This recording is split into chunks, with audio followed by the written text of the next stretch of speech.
What's the deal, baby? Y'all already know. Big boss out, boss dog can't walk through the door to talk this box. Ain't gonna be no long video. Mine No Greatness podcast. We just dropped an episode. Y'all go over there and check it out. You know what I mean? Mine No Greatness podcast, man. Don't stop. We still recording, we still pushing. You know. Last episode was more football based. But you know, like I said, I got some more heat coming for y'all for over there. On this channel, I'm gonna go live probably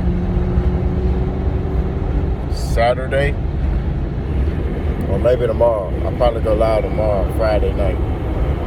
It's gonna be a late stream, so whoever can be up, let's get to it. Excuse me. I want to say thank you to manager Marty, man, for allowing me on this podcast yesterday.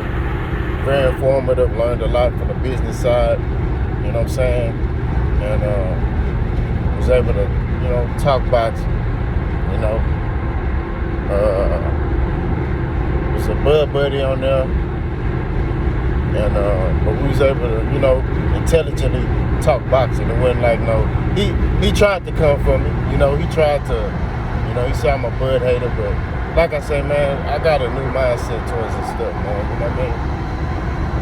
You know, that stuff getting old, you know what I'm saying?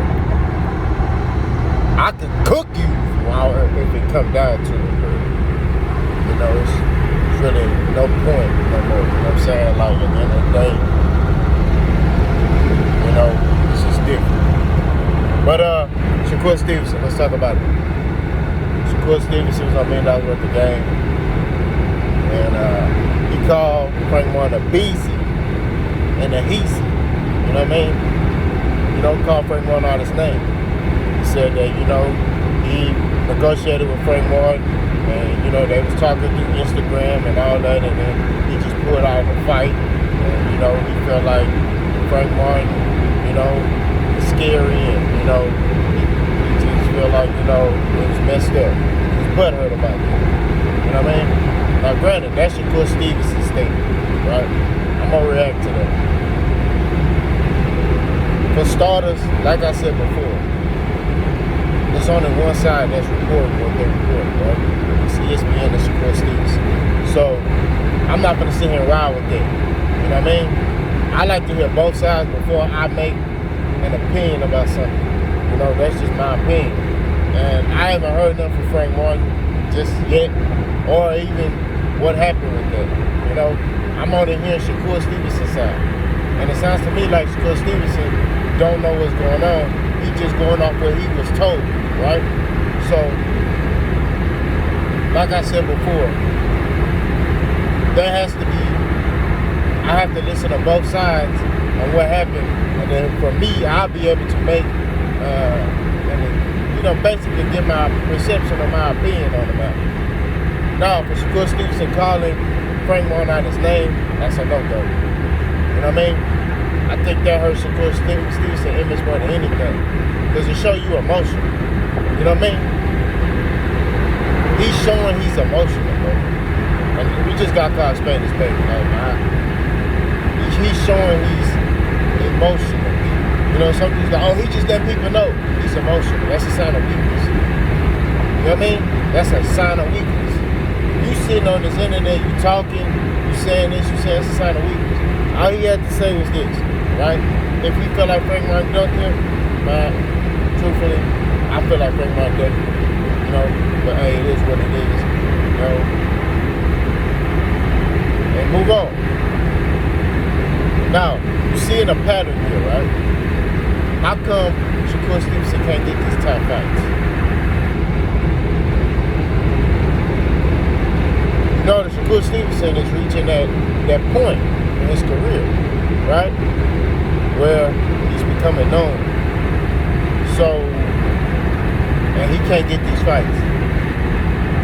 I keep telling y'all, top rank, right?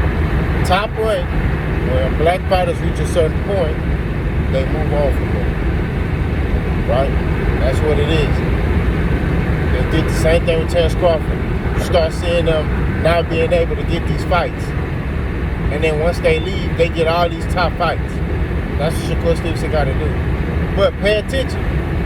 Lomachenko got a fight lined up. There's rumored he gonna fight George Kambosos in Australia. Nobody talking about that, right? Nobody's discussing, well, why is this happening? And this is the thing. We as people are so blind to the fact that they stalling Shakur Stevenson's career. You got to call spade a spade. Shakur Stevenson has to get from under Top Rank, right? Now I'm hearing his contract is gonna be up next year. So, you know, he said he ain't had no bad experience with Top Rank, which I think is he lying. I just think he ain't trying to publicly annihilate them because he want to weigh out his options. You know, if he got to resign with them, he's definitely going to weigh out his options. I believe so. I think he's going to look at the landscape and see what is out there. But pay attention. Top Rank has a lot of, I don't say all of them, but they got a good handful of top fighters at 135. Right? Truthfully, Top Rank could really like do a tournament between they fighters at 135 because they got a lot of them, right? They could do that between Lomachenko, Shakur, you know, De Los Santos, you know, all they really could do all that without and don't work with no other company at this weight. You know what I'm saying? It's just Devin got all the belts. You know what I'm saying? That's it. But I'm pretty sure if they came to Devin with the right price, they can include Devin Haney in it too. So, like I keep saying at the end of the day, spade a spade, keeping it a stack. A stack. There's no reason why Shakur Stevenson shouldn't be in a top fight. It is what it is. But Shakur is showing signs of weakness when he's sitting there talking how he talking. You know what I mean? I get it, you're frustrated. But at the end of the day, as a man, I'm just telling you straight up, you're looking weak out here, talking how you talking. That's just what I feel. That's what I see. Now that's my opinion, right? That right there, that's my opinion. You know what I mean? That's my viewpoint. Right? But Shakur gotta start moving a little different. Because you're not gonna get these top fights acting how you act. You know, these white boys they ain't trying to work with you. You acting like that. That's what it is.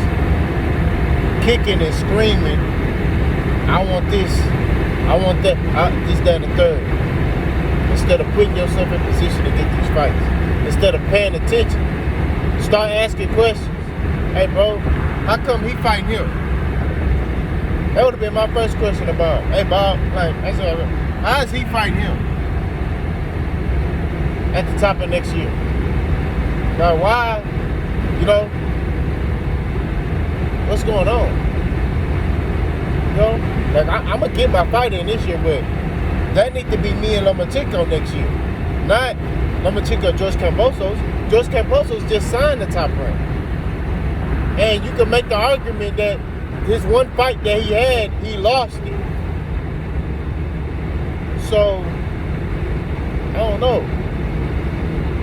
You know, I don't know about that. But Shakur not asking him. And he believing what they telling him.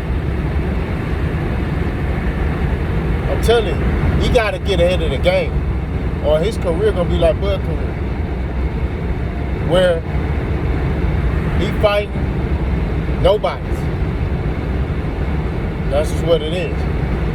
He fighting nobodies, you know, and then he feel like, oh, I'm not getting the respect I deserve. You chose to resign Top Rank. You know what I mean? And you know, they ain't helping you. So, I said my viewpoint on the matter. I think Shakur is showing signs of weakness. Y'all let me know what y'all think. Bounce gone.